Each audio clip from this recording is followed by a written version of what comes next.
தேசிய ஜனநாயக கூட்டணியுடைய சார்பாக பாரத பிரதமர் நரேந்திர மோடி அவர்கள் மதுரையிலே மிக பிரம்மாண்டமான கூட்டத்தில் 28ஆம் தேதி பேசுவதாக இருந்தது. இது இனிமேல் 1ஆம் தேதியாக தேதி ஒரு நாள் தள்ளி வைக்கப்பட்டிருக்கிறது. தேசிய ஜனநாயக கூட்டம் மதுரையில் வருகிற 1ஆம் தேதி நடைபெறும். திருப்பரங்குன்றம் கோயிலுக்கு வருவதாக இருக்கிறது. கடைசி நேரத்தில் அது குறித்து முடிவு செய்யப்படும். அதுக்கு முன்னாலே முடிவுகள் எடுக்கப்படும்.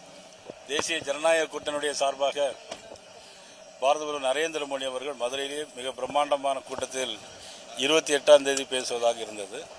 இது இனிமேல் 1ஆம் தேதியாக தேதி ஒரு நாள் தள்ளி வைக்கப்பட்டிருக்கிறது. தேசிய ஜனநாயக கூட்டம் மதுரையில் வருகிற 1ஆம் தேதி நடைபெறும்.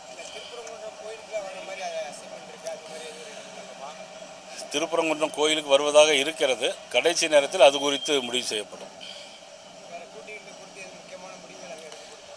அதுக்கு முன்னாலே முடிவு